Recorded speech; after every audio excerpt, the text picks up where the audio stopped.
नमस्कार दोस्तों, OCN network में आपका स्वागत है। मैं हूं ओमकार चौधरी। बड़ी खबर ये है, डोनाल्ड ट्रंप ने अपने ट्रुथ सोशल मीडिया मंच पर एक मैसेज दिया है और उन्होंने कहा है कि आज सुबह यानी अमेरिका में जो सुबह हुई है, आज सुबह प्रधानमंत्री नरेंद्र मोदी जो मेरे मित्र हैं, उनसे बातचीत हुई, बहुत अच्छी बातचीत हुई। और उन्होंने क्या-क्या लिखा है ज़रा आप भी इसको देख लीजिए। मैंने इसका ट्रांसलेशन किया है। अब जैसा ये इन्हें ट्रांसलेट करती हैं वो तो भगवान ही मालिक है, लेकिन मोटे तौर पर चीज़ें समझ में आती है कि ट्रंप ने कहा क्या है। लेकिन उससे पहले कि मैं पढ़ूँ, मैं ज़रा स्वागत कर लेता हूँ एक बार आदित्य सत्संगी जी का। आदित्य जी, बहुत स्वागत है। नमस्कार। नमस्कार आपको और आपके दर्शकों को and thank you inviting me again. Thank you. तो आदित्य जी की मौजूदगी में ही ज़रा इसको एक बार समझ लेते हैं उन्होंने लिखा क्या है। क्योंकि यहाँ जो मेन स्ट्रीम का मीडिया है, उसने तो ब्रेकिंग न्यूज़ चलाना शुरू कर दिया है कि ट्रंप ने टैरिफ कम कर दिया है। कितना कम किया है, ज़रा ये भी समझ लेते हैं। उन्होंने लिखा है अपने इस संदेश में जो ट्रुथ पर है, आज सुबह भारत के प्रधानमंत्री मोदी से बात करना मेरे लिए सम्मान की बात थी। वो मेरे सबसे अच्छे मित्रों में से एक हैं और अपने देश के एक शक्तिशाली और सम्मानित नेता हैं। हमने व्यापार सहित कई चीजों के बारे में बात की और रूस और यूक्रेन के साथ युद्ध कैसे समाप्त हो इस पर बातचीत की। वो रूसी तेल खरीदना बंद करने और संयुक्त राज्य अमेरिका और संभवतः वेनेजुएला से बहुत अधिक तेल खरीदने के लिए सहमत हुए। ये यूक्रेन में युद्ध को समाप्त करने में मदद करेगा, जो अभी चल रहा है, जिसमें हर हफ्ते हजारों लोग मारे जा रहे हैं। ये कुछ ज्यादा ही लिख दिया इन्होंने, हजारों लोग। बहरहाल आगे लिखते हैं, प्रधानमंत्री मोदी के प्रति मित्रता और सम्मान के कारण और उनके अनुरोध के अनुसार, ध्यान से सुनिएगा, प्रधानमंत्री मोदी के प्रति मित्रता और सम्मान के कारण उनके अनुरोध के अनुसार तुरंत प्रभाव से हम संयुक्त राज्य अमेरिका और भारत के बीच एक व्यापार समझौते पर सहमत हुए, जिसके तहत संयुक्त राज्य अमेरिका एक कम रेसिप्रोकल टैरिफ लगाएगा। इसे 25% से घटाकर 18% कर देगा। वे इसी तरह संयुक्त राज्य अमेरिका के खिलाफ अपने टैरिफ और गैर टैरिफ बाधाओं को शून्य तक कम करने के लिए आगे बढ़ेंगे। यानी ट्रंप कह रहे हैं कि भारत ने जो हमारे ऊपर टैरिफ लगा रखे हैं, वो उनको शून्य कर देंगे। प्रधानमंत्री ने यूएस एनर्जी, टेक्नोलॉजी, एग्रीकल्चर, कोयला और कई दूसरे प्रोडक्ट्स के $500 बिलियन से ज्यादा के अलावा बहुत ऊंचे लेवल पर बाय अमेरिकन का भी वायदा किया है। भारत के साथ हमारे शानदार रिश्ते आगे चलकर और भी मजबूत होंगे। प्रधानमंत्री मोदी और मैं दो ऐसे लोग हैं जो काम पूरा कर देते हैं, जो ज्यादातर लोगों के लिए इतना मतलब आसान नहीं होता। लोगों के लिए हाँ, इस मामले पर ध्यान देने के लिए आप सबका धन्यवाद। राष्ट्रपति डोनाल्ड जे ट्रंप। अब जरा आदित्य जी से समझने की कोशिश करते हैं कि इस संदेश का मतलब क्या है। जी आदित्य जी। बड़ा क्लियर मतलब है कि अब जो बोलो भारत हम करने को तैयार है। लिटरली ये बोल रहे हैं, पूरी तरह से लेट गए। तो अब इस तरह की भाषा अगर डोनाल्ड ट्रंप लिखे, इसका मतलब ऑप्शंस रह नहीं गए उनके पास ये सब लिखने के अलावा। और दूसरी बात यह है कि उन्होंने बहुत डैमेज ऑलरेडी कर दिया रिलेशंस को। अब भारत का मूड कुछ और है। भारत का मूड है कंपनीज खरीदने का। अब देखिए, क्लाउड सर्विसेज की जब बात आती है, जब भारत बोलता है कि टैक्स फ्री टिल 2047, ये यूरोपियन एफटीए से भी बड़ा स्टेटमेंट है बजट का कि टैक्स हॉलिडे टिल 2047। आप सोचिए कि जितनी भी बड़ी बड़ी डेटा कंपनीज है सब भारत में आएंगी and they will have to sell through a Indian agent, not directly. तो उससे इंडियन कंपनियों का भी बिजनेस बढ़ेगा and plus they get tax free status. हो सकता है ये जो कंपनी अगले 20 साल के लिए भारत के हेडक्वार्टर बना दे। 20 साल बहुत होता है। और दूसरी बात यह है कि जिस तरह इस गवर्नमेंट का फोकस है मैन पावर की सर्विसेज बेचने का, कि जितनी भी एडवांस इकोनॉमीज होती हैं वो सर्विसेज पे चलती हैं, क्योंकि प्रोडक्ट्स वो मैन्युफैक्चर करते नहीं। यही कैपिटलिज्म का मॉडल था कि आप मैन्युफैक्चरिंग आप शिफ्ट कर दें companies to China, to India, to other countries. लेकिन जब भारत का जो सर्विसेज मॉडल में भारत टैक्स फ्री हॉलिडे देता है तो यही सारी सर्विसेज कंपनीज भारत में आके मैन्युफैक्चर करती हैं, क्योंकि इनको उसी की जरूरत पड़ती है। तो ये स्टेटमेंट इनका बोलता है कि हम 18% कर देंगे, भारत को चाहिए 0%, उसको बोलते हैं एफटीए। और बोलते हैं कि रेसिप्रोकल ट्रैफिक हम टैरिफ हम हटा देंगे, रहना चाहिए, क्योंकि दाल पे भारत ने टैरिफ लगाया है अमेरिका के ऊपर। और हो सकता है कि इंजन्स पे अब सैंक्शंस लगाए कि इन्होंने इंजन्स डिले किया है। और उस पर तो कुछ और भी इश्यूज हैं, एचएल के इश्यूज हैं, उस पर कभी और डिस्कशन कर सकते हैं। बट ये स्टेटमेंट बाय यूएसए, आप ये सोच सकते हैं कि सर्जियो गोर जो पर्सनल फ्रेंड है डोनाल्ड ट्रंप का, जो ambassador of US to India, उसने सारे इनपुट्स दिए हैं कि ये लिप सर्विस कर दो, प्लीज कर दो, क्योंकि जो मैं देख रहा हूं भारत में, it is phenomenally bad. They think of us as jokers, dumb people and very unreliable. ये सब ट्रीटमेंट दिया होगा उसने, सर्जियो गोर ने। तो इसलिए उन्होंने ये स्टेप लिया, क्योंकि ये डायरेक्टली फोन पे कनेक्टेड है प्रेसिडेंट ट्रंप को। नॉर्मली क्या होता है, ambassador talks to the central command, central command talks to the state department and state department talks to the president. ये नॉर्मल साइकिल है कि भारत की फॉरेन पॉलिसी सेंट्रल कमांड से चलती है, not from the Washington DC. Okay, और उसमें MI6 का इन्वॉल्वमेंट होता है, और MI6 के साथ USCIA प्लस सेंट्रल कमांड, ये सब भी भारत के लिए फॉरेन पॉलिसी चलाते हैं। इनको पता होता है कौन सा पॉलिटिशियन कितना करप्ट है। इस एडमिनिस्ट्रेशन में जो भारत का जो गवर्नमेंट है, इसमें टॉप लेवल पे करप्शन नहीं है, लेकिन सेक्रेटरी लेवल पे, IAS ऑफिसर्स लेवल पे शायद हो सकता है, पता नहीं हम लोगों को। तो इसको वहां इसे हम देखा होगा कि सर्जियो गोर इज मीटिंग एवरीबडी। तो वो एक्सेस किसने दिया इसको? क्या ये भारतीय एम्बेसडर टू यूएस करता है? रेसिप्रोकल तो वो हुआ। क्या भारतीय एम्बेसडर टू यूएस मिलता है नेटिव अमेरिकन से? क्या बाकी सारे अमेरिकन अलगाववाद से क्या वो मिलता है? जो क्या नाम है उनका, सैंडर्स, उनसे मिलता है क्या? तो यह भारतीय एम्बेसडर ऐसे लोगों से मिलता है जो ट्रंप एडमिनिस्ट्रेशन को अपोज करते हैं? नहीं, बट ये मिल रहा है सबसे।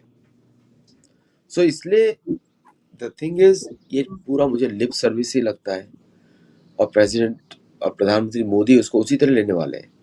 आप भारत में चापलूसी करके या मुस्कुरा के मुंह पे तारीफ करेंगे तो भारत में इम्पैक्ट थोड़ा अपोजिट होता है कि ये अगर बिल्कुल। मुंह पे इतनी ज्यादा तारीफ कर रहा है, इसका मतलब इसके दिल में खराबी है। अमेरिका में क्या होता है, मुंह पे आप तारीफ करते हैं, पीछे छुरा भोगते हैं, which is normal to white people interact. ऐसा नहीं कि मैं सबके बारे में बात कर रहा हूँ, तो भारत में चलता नहीं है। तो ये जो एक्स्ट्रा तारीफ जो की जा रही है बार बार ट्रूथ सोशल से, it is has no meaning for even Americans. उन ट्रम्प के इमेज आज ऐसा है आज के दिन में कि शायद उनकी बेटी भी विश्वास ना करे जो लिख रहे हैं, पत्नी तो छोड़ दीजिए। आदित्य जी, जितना कुछ घट चुका है पिछले कुछ महीनों के भीतर, जितना कुछ घट चुका है, इन्होंने भारत की इकोनॉमी को डेड इकोनॉमी बताया। इन्होंने कहा कि मैं परवाह नहीं करता हूं कि भारत क्या कर रहा है और किसके साथ उठ रहा है, किसके साथ गा रहा है। इन्होंने पाकिस्तान के जो जनरल हैं, field marshal, so called field marshal, उनको व्हाइट हाउस बुलाया। एक बार नहीं, दो बार नहीं, तीन बार बुलाया। और जिस तरीके से उनके साथ झूला झूल रहे थे लंच करते हुए, उनके प्रधानमंत्री को भी गलवैयां कर रहे हैं कई अवसरों पर। सब जानते हैं कि भारत बहुत कुछ बर्दाश्त कर सकता है, पाकिस्तान के साथ इस तरीके से जो हमजोली बने हुए हैं ट्रंप, इसको बर्दाश्त नहीं कर सकता। क्योंकि 22 अप्रैल को जो पहलगाम में घटना हुई, जेनोसाइड हुआ, वो तो सीधे-सीधे आसिम मुनीर की करतूत है। 16 अप्रैल का जो उनका भाषण था, प्रवासी पाकिस्तानियों के बीच में, उसी के बाद ये घटना हुई है। तो ऐसे में ये जो अभी हाल में यूरोपियन यूनियन के साथ जिसको कहा गया कि ये ऑल ट्रेड डील्स की मदर है, तो उसके बाद क्या कुछ अमेरिका हिला है?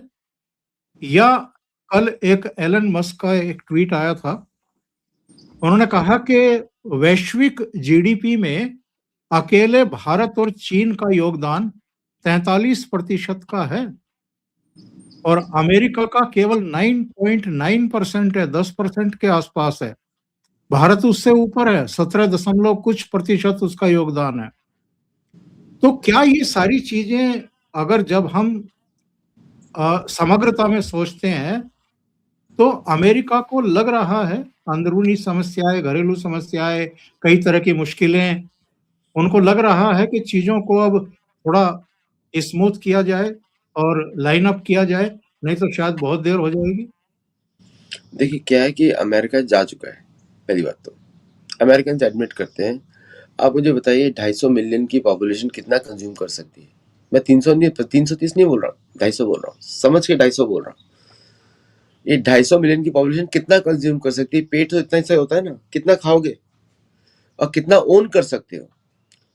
तो ये पूरा जो फेक है, ये जो पूरा जो फेक रिचनेस बताई थी, वो बताई थी because of the aircraft carrier dollar की वजह से। आपने दुनिया को फोर्स कर दिया कि अगर आप डॉलर यूज नहीं करते हो तो अमेरिका नाराज हो जाएगा, अटैक कर देगा। देखिए समटाइम्स क्या होता है, ये पूरा सेनाओं की वजह से चल रहा है। आप सोचिए इसको, इंटरनेशनल गुंडागर्दी कि और ये पुराना नियम है पृथ्वी का, ऐसा अभी का नहीं है।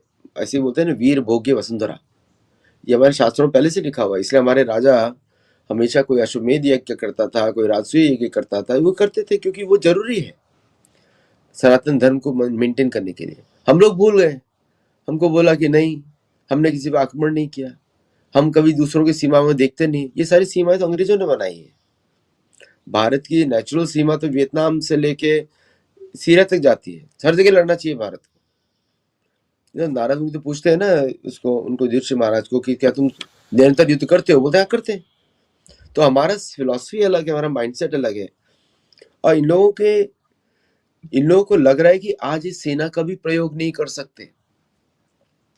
आप देखिए कितना डिस्कशन चल रहा है, ईरान से डील चल रही है कि तुम सरेंडर कर जाओ। ये डील चल रही है ईरान से, तुम सरेंडर कर जाओ और आपको ये बेनिफिट मिल जाएंगे, क्योंकि लड़ नहीं सकते।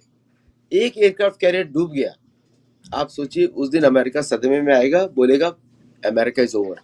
क्योंकि बना कृत्रिम है तो जाएगा भी कृत्रिम तरीके से। तो it's not about just India, is the existential power. क्या बनाते हो, क्या बन सकता है, क्या America can survive without other countries? ये दीज 3 क्वेश्चंस आर देयर। केले आप उगा नहीं सकते, ठीक है, मैं बनाना आलू उगाते हो वो भी आर्टिफिशियल सॉइल पे, इसको कोई खा नहीं सकता। तो there is nothing which the America manufactures other than the hi tech items, जो कि फ्यू कंट्रीज ये अफोर्ड कर सकती है। हाईटेक में वो भी कुछ कस्टमर्स ही होंगे, प्लेन्स के कस्टमर्स हो सकते हैं, फाइटर जेट्स के हो सकते हैं। 43% शेयर है अमेरिका का आर्म्स में दुनिया में। तो but that is for killing, not for trade. And सामान्य लोग नहीं कर सकते, मैं और आपके। तो एग्जिस्टेंशियल क्राइसिस है बैलेंस ऑफ पेमेंट का, और इसकी वजह से ये लोग सॉल्यूशंस ढूंढ रहे हैं। और यही मुझे लग रहा है कि भारत के साथ रिलेशनशिप ठीक करने का इनका प्लान है, क्योंकि सबके साथ अगर कर लेंगे तो the only buying consuming power is India. बाकी अफ्रीका यूनियन का आप देख लीजिए, बाइंग पावर इतना नहीं है, बिकॉज उनका जो पूरा कंट्रीज है उसको अमेरिका ने पहले बर्बाद किया हुआ है, चर्चेज ने पहले बर्बाद किया है। जहां भी कैथोलिक चर्च जाता है ना, या प्रोटेस्टेंट जाते हैं, वो हर जगह गरीब बन जाती है। Look at Punjab, one of the top economies, अब तो बिहार से नीचे आ गई। अब तो बिहार वो टॉप 3 में पहुंच जाएगा कुछ सालों में। बिल्कुल। और पंजाब 18-16 पे चल रहा है इस समय। आप जस्ट इमेजिन करिए। केरला को देख लीजिए। और Tamil Nadu is working because of वहाँ पे very good entrepreneurs are there. और लेकिन वहाँ की गवर्नमेंट तो इज एंटी बिजनेस। ये बताइए यहां से किस तरफ जा रहे हैं ये रिश्ते? देखिए, बात ये है कि भारत तो हाथ पर हाथ रख करके बैठा नहीं है जिस दिन से इन्होंने 50% टैरिफ का ऐलान किया था।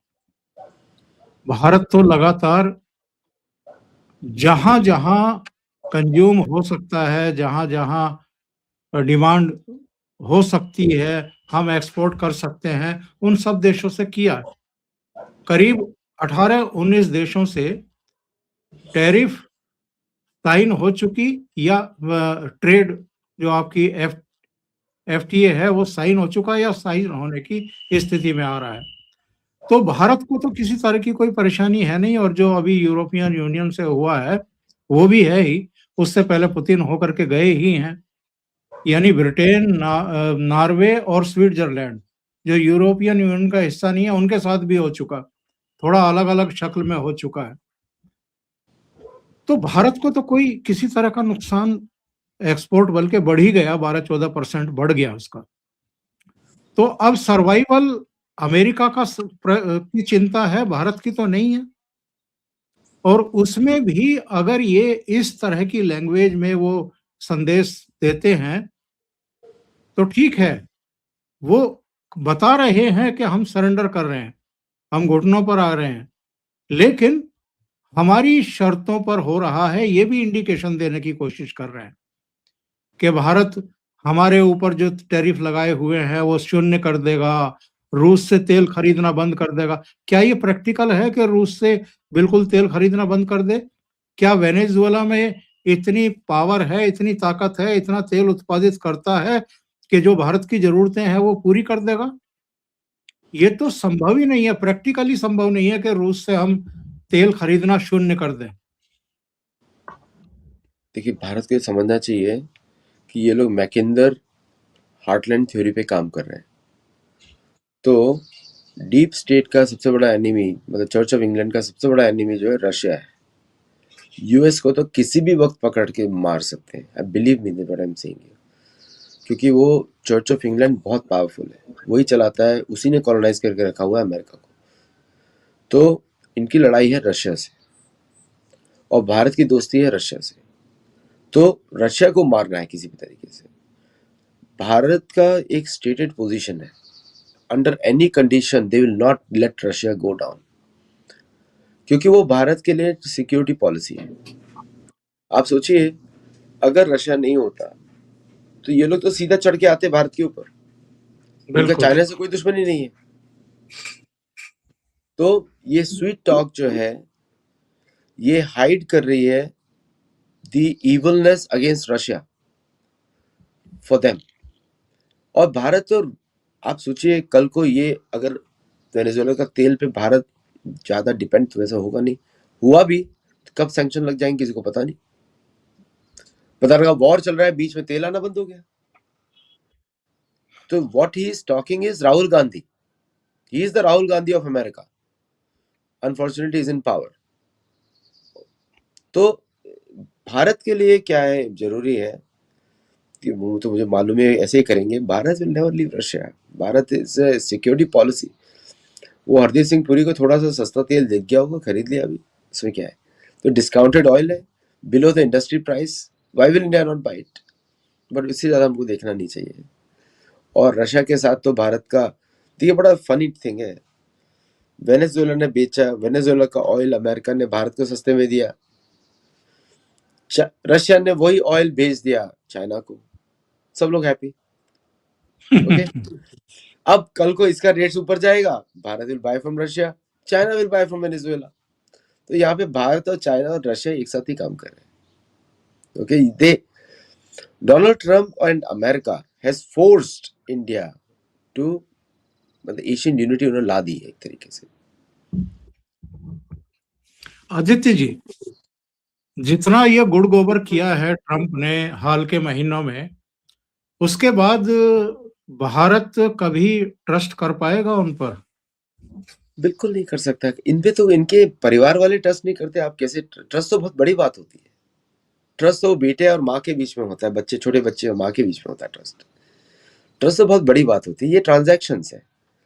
जो नेशन स्टेट का फिलॉसफी ये लोग फॉलो करते हैं वो ट्रांजैक्शनल है। हम तो नहीं मानते नेशन स्टेट की बाउंड्रीज को ट्रेडिशनली, हम तो नहीं मानते। हम तो स्वाभाविक भूमि की बात करते हैं जो जो इंटरट्वाइंड है, हर तरफ से जुड़ी हुई है। तो इसलिए आप बिल्कुल इन पर ट्रस्ट नहीं कर सकते और कल्चरली ट्रस्ट नहीं कर सकते, इनके लैंग्वेज में ट्रस्ट नहीं कर सकते। You are dealing with Anglo Saxon, इन पे तो इनके परिवार वाले ट्रस्ट नहीं करते। तो ट्रस्ट तो बहुत बड़ी बात हो जाती है। But yes, we can have contract based agreements, that is we can do. एक ट्रांजैक्शनल एग्रीमेंट हो कि आप 18% की बात कर रहे हैं तो ठीक है, हम ओवर द बोर्ड 18% लगाते हैं for all American products. Actually tariff नहीं, हम लोग लगाते हैं सैंक्शन 2%। हमको नहीं टैरिफ चाहिए, हमको इतने नीच तो नहीं है कि हम टैरिफ से पैसा कमाएंगे। Indian government will make wealth because, देखिए इन लोग का कॉन्सेप्ट क्या है, citizens are different and the government is different. Democracy कुछ नहीं है, ठीक है। Democracy is the rule of the white people, that's a democracy. हमारा ऐसा नहीं है, हमारे यहाँ पे लोकतंत्र है। जो देश का प्रधानमंत्री है, आप देखिए कितना सुंदर सीन था जब द्रौपदी मुर्मू जी घी दही और शक्कर खिला रही हैं निर्मला सीतारमन को, you know, yes, that scene was memorable scene. ये कहीं अमेरिका करके दिखा सकता है? कोई अमेरिकन बोल सकता है कि उसको अमेरिका से इतना प्रेम है? ये पेट्रियटिज्म की बात करते हैं, which is loyalty to constitution. Constitution तो नेटिव अमेरिकन को टच ही नहीं करता। तो नेटिव अमेरिकन के बारे में कौन बात करता है? आप उनको दबा के रखते हैं। तो इनको ना देश प्रेम है, इनको कुछ भी नहीं है। America is a corporation for them to make money and live life. Okay, live life का मतलब है यौन शोषण। आप देखा ही आपने, सारे इन्वॉल्व हैं, तो सब नंगे हैं। तो इस व्यक्ति के साथ के प्रधानमंत्री मोदी दोस्ती की बात करेंगे, मोदी पे शक हो जाएगा भाई। आप समझ रहे हैं, ये तो क्रिमिनल एलिमेंट्स है। मोदी पे शक हो बिल्कुल जाएगा। बच्चियों के साथ क्या घिनौने कर्तव्य किए हैं कि मोदी तो हाथ भी नहीं मिलाएंगे ऐसे लोग। मुझे तो लगता नहीं है, कल से नमस्ते ही करेंगे भाई। सही। सो आई थिंक मेरे हिसाब से तो भारत को बिल्कुल नहीं ट्रस्ट करना चाहिए। और ट्रस्ट बहुत बड़ी बात होती है।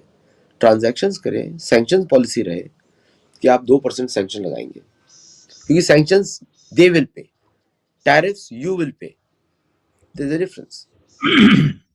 भारतीय जनता लेकिन तो नहीं पे करेगी उसको, उसके लिए। और कौन सी अमेरिकन कार भारत में बिकने वाली है? आप सोचिए, सारी कचरा कबाड़ा है। लेकिन जो दावे ट्रंप ने अपने इस मैसेज में किए हैं, उन पर तो कुछ नहीं बोले हैं प्रधानमंत्री नरेंद्र मोदी।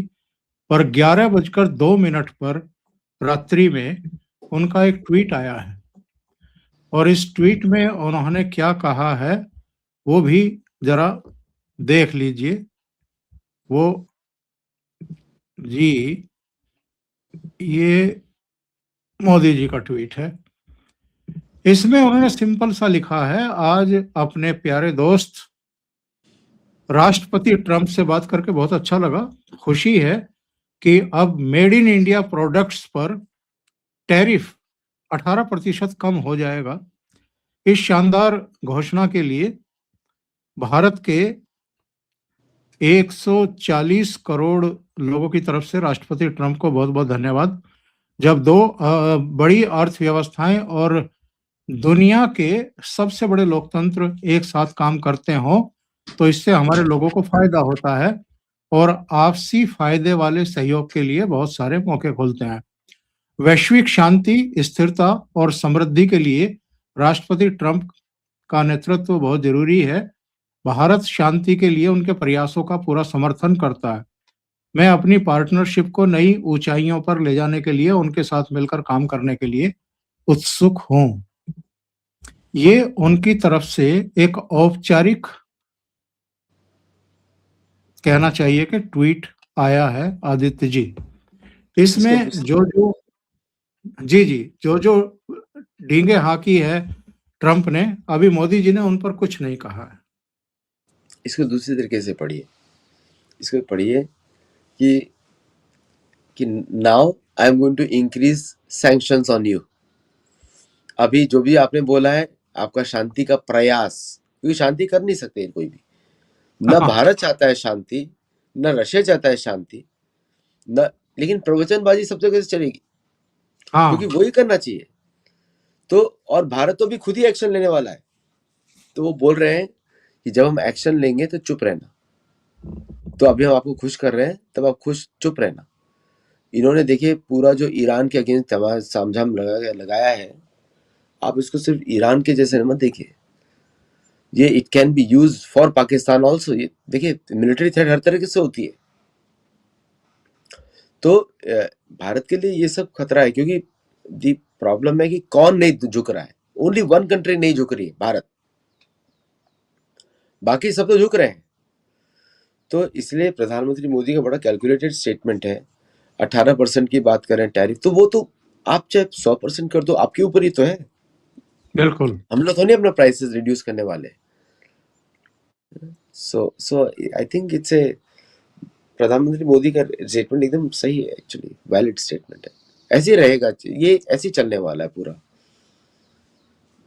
ट्रंप को ये भी तो लग रहा होगा कि 2026 में अब ब्रिक्स की चेयरमैनी भी भारत के पास आ गई है, तो थोड़ा-सा ज़रा शांत करके रखो किसी तरीके से, क्योंकि मोदी जी जितने तेज हैं, वो बहुत अच्छे तरीके से समझते हैं उन चीज़ों को। पता भी नहीं लगने देते और चीज़ें जो हैं वो पता लगा के बहुत सिरे चढ़ चुकी और आगे निकल चुकी। देखिए भारत ने बहुत बड़ा इन्वेस्टमेंट किया है, थोड़े दिनों कल बजट में अनाउंस किया है इसका इंटेलिजेंस ब्यूरो का। रॉ की तो अनडिस्क्लोज फंडिंग होती है, बट आईबी, अब वो इट्स ए बिग डील, क्योंकि वो हर बिजनेस में घुसती है, हर जगह उसके कान रहते हैं, जहां भी सरकार की जरूरत होती है, या फिर वो जनरल रिपोर्ट्स प्रोड्यूस करती रहती है। ये जो दुनिया की सबसे पुरानी इंटेलिजेंस एजेंसी है, इंटेलिजेंस ब्यूरो ऑफ इंडिया, इसके काम जो है, कभी इसके इम्पोर्टेंस हमने कभी ध्यान दिया नहीं है, लेकिन पॉलिसी मेकिंग में इसका बहुत बड़ा हाथ रहता है। तो जब प्रेसिडेंट ट्रंप और ये अमेरिकन कंपनी भारत में गड़बड़ी मचाने की कोशिश करती है, यू टू अंडरस्टैंड कि ये जो भारत की जो, पहले तो इनको यूज नहीं किया जाता था, अब यूज किया जाता है। पहले किया जाता था पॉलिटिकल अपोनेंट्स के ऊपर, इस समय इसको यूज किया जा रहा है बिजनेस के साइड में भी। तो many of the policy makings जो भारतीय सरकार की है, वो वेरी ग्राउंड लेवल पे है, ग्राउंडेड लेवल पे है, जिससे आप देखते होंगे कि पहली बार बजट निर्मला सीतारमन का मेक सेंस, 9th बजट जो प्रोड्यूस किया, make sense for the common man on the ground. Okay, ये अमेरिका में नहीं। अमेरिका में सरकार इज डिफरेंट एंड लोग इज डिफरेंट, और किसी का कोई संबंध नहीं है। एक कॉलोनी है, पुलिस स्टेट है, ऐसी काम होता है, हर चीज पे फाइन है। और when you are working in that la la land, आपको असली देश के कार्यकलाप समझ में नहीं आते। आपको लगता है कि एक मैसेज लिख दिया तो लोग खुश हो जाएंगे। ये चर्च तो नहीं है कि आप पैसे डालोगे तो लोग प्रसन्न होंगे, हाँ गुरुजी ने बोल दिया। चर्च तो नहीं है ये चर्च कैसे सोचते हैं? यहाँ पे तो हिंदू लोग हैं, हम लोग दिमाग से सोचते हैं, एनालाइज करते हैं, और हमारे धर्म में एनालाइज, तो there is a big cultural difference also. इनका thought process is lip service, हमारा थॉट प्रोसेस इज कर्म। बिल्कुल। तो दोनों में बहुत फर्क है। और प्रधानमंत्री मोदी जी का ये तो, उनका तो इलेक्शन या उनका पर्सनल कन्विक्शन भी है कि भारत को झुकने नहीं दूंगा। तो अब वही आप ये देखिए, प्रधानमंत्री मोदी के रिप्लाई में, बेटे अभी तुमने शुरू किया है, अभी तो तुम लोग लाइन लगाओगे वीजा के लिए भारत से, ये बोला उन्होंने। Bharat will take out the work visa, so आपका गूगल में काम करने के लिए आपको इंडिया आना पड़ेगा। That's what he saying. सही है। और यहाँ तो ब्रेकिंग न्यूज टीवी चैनलों पर क्या चल रही है, वो भी जरा दर्शकों को आखिर में दिखा दें।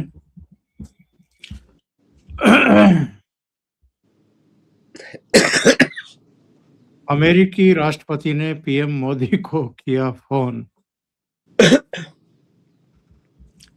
पहले क्या होता था कि भारत के प्रधानमंत्री फोन करते थे, अब अमेरिका के राष्ट्रपति भारत के प्रधानमंत्री को फोन करते हैं, और ये जो अंतर है, ये सब कुछ बता देता है।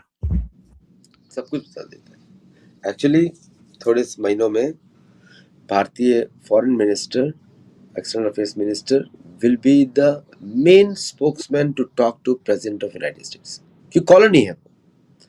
जिस दिन भारत बोलेगा आप देश नहीं, आप कॉलोनी है, काम खत्म। We don't legitimize you for nonsense, काम खत्म हो जाएगा। सैंक्शन पॉलिसी होनी चाहिए बस। आदित्य जी, बहुत बहुत धन्यवाद इतना समय निकालने के लिए, बहुत महत्वपूर्ण घटनाक्रम पर और मुद्दे पर चर्चा करने के लिए। और दर्शकों से ये अनुरोध है, आपको ये चर्चा अच्छी लगी हो तो लाइक का बटन दबा दें, वीडियो को साझा करें, शेयर करें ग्रुप्स में अपने मित्रों के साथ। अभी तक चैनल आपने सब्सक्राइब ना किया हो तो कर लें, साथ में लगे बेल आइकॉन को दबाना ना भूलें, ताकि आगे आने वाले वीडियो और उनके नोटिफिकेशन आपको जरूर मिलते रहें। आदित्य जी का चैनल है सत्तोलॉजी, उसको भी सहयोग करें और सब्सक्राइब करें। बहुत बहुत धन्यवाद। नमस्कार।